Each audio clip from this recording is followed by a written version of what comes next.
আপনি এখন স্ক্রিনে যেটা দেখতে পাচ্ছেন এটা না কোনো এলিয়েন স্পেসশিপ আর না কোনো সায়েন্স ফিকশন মুভির অ্যানিমেশন সিন।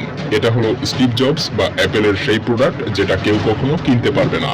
এখন অবাক করা ব্যাপার হলো অ্যাপেলের এই হেডকোয়ার্টারটি তৈরি করতে খরচ হওয়ার কথা ছিল $50 কোটি, অথচ সেখানে খরচের মাত্রা এসে থামে $500 কোটি। তবে কি দুনিয়ার সবচাইতে বড় বিজনেস কোম্পানির দ্বারা এত বড় ভুল? স্বাভাবিকভাবেই ব্যাপারটা বেশ অস্বাভাবিক, তাই না?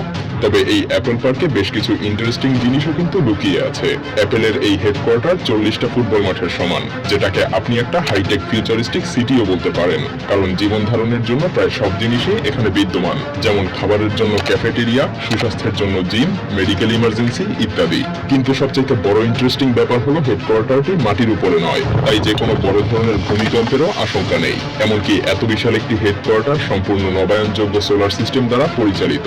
12 মাসের মধ্যে 9 মাসেই না কোনো এসির প্রয়োজন হয় না কোনো হিটার। কিন্তু কিভাবে? তো বন্ধুরা, মায়াজাল আজকের ভিডিওতে দুনিয়ার সবচাইতে দামি এই বিল্ডিং এর পর্দা উন্মোচন করতে চলেছে। তো চলুন শুরু করা যাক।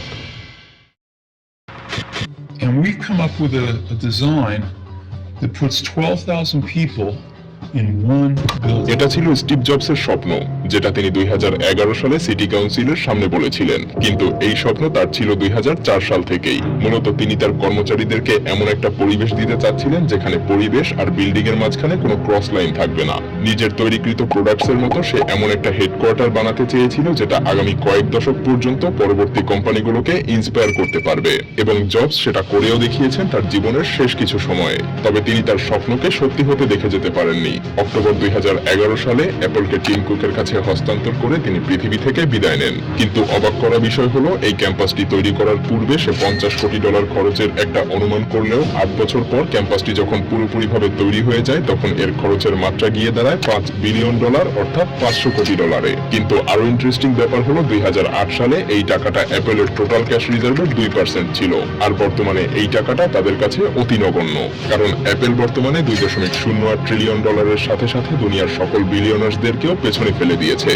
ক্যাম্পাসের ব্যাপারে বলতে গেলে বলতে হয় অ্যাপল প্রথমে একটা নতুন জায়গা কেনে বেশ কম দামে, এবং তাদের প্রতিযোগীদের থেকে কিছুটা আড়ালে থাকার জন্য তারা নিজেদের পরিচয় গোপন রেখেই এই জায়গাটা কেনার পরেও তাদেরকে এই জায়গার জন্য গুনতে হয়েছে $107 মিলিয়ন। 175 একরের এই জমিটি অ্যাপল 2008 সালের আগেই কিনে রেখেছিল, কিন্তু কাজ শুরু করার পারমিশন পায় 2013 সালে। আর এই বিল্ডিং এর দায়িত্বে ছিলেন দুনিয়ার সবচেয়ে বড় আর্কিটেক্ট নরম্যান ফস্টার, যিনি এমন সব আর্কিটেকচার পৃথিবীকে উপহার দিয়েছেন। 2017 সালে যখন অ্যাপেলের ওপেনিং হয় তখন দুনিয়া জুড়ে শুধুমাত্র অ্যাপেল পার্কেরই গুণগান চলছিল। অ্যাপেল পার্ককে মানুষ রিং অথবা স্পেসশিপ নিকনেমও দিয়ে থাকে।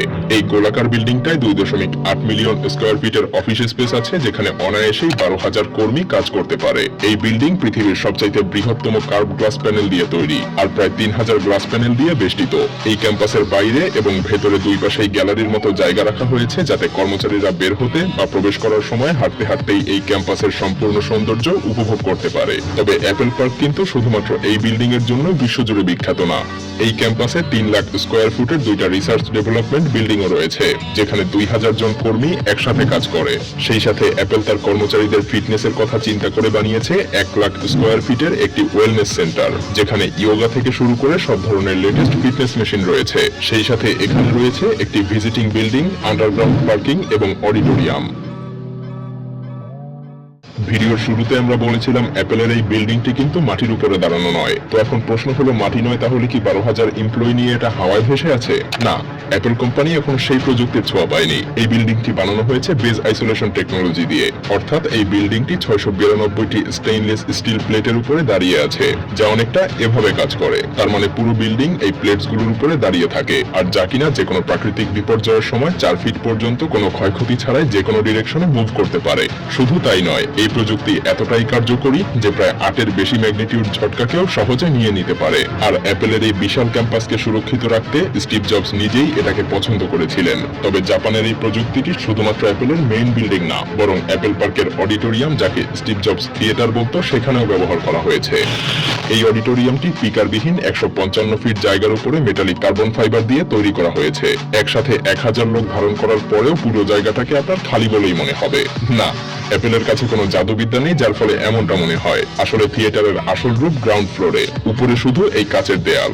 সিঁড়ি বা লিফট ইউজ করে নিচে যাওয়ার পরে লবি দেখা যায়, যেখানে রয়েছে স্টিভ জবস থিয়েটার। এখানে 1000 মানুষ একসাথে বসতে পারে। এখানকার প্রতিটা লেদার চেয়ারের দাম $14,000। শুধুমাত্র এটাই না, অ্যাপেল পার্কের প্রতিটা জিনিসই অনেক দামি। এমনকি তাদের কাছে পিৎজা রাখার জন্য নিজস্ব পিৎজা বক্সও আছে। কিন্তু অ্যাপেল পার্কের সবচেয়ে বড় ইন্টারেস্টিং জিনিস কি তাহলে? আসলে এটার নামেই সেই ইন্টারেস্টিং জিনিসটি লুকিয়ে আছে, মানে অ্যাপেল পার্ক। এটা আসলে একটা পার্ক।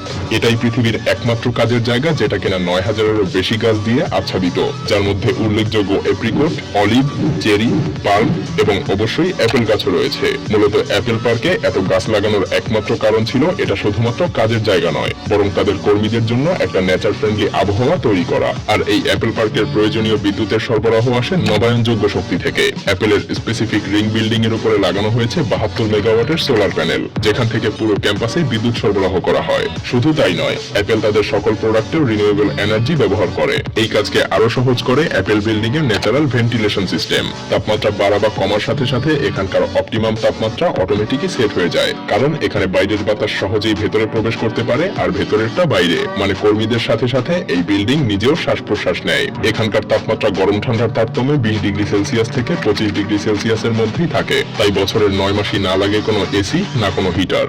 অ্যাপেল গার্ডেনের ক্যাফেটেরিয়া এত বড় যে এখানে একসাথে 4000 লোক ফুড এনজয় করতে পারবে কোনো গ্লাসের মধ্যে আবদ্ধ না হয়ে, বরং তারা ফুড এনজয় করবে নেচারকে উপভোগ করতে করতে।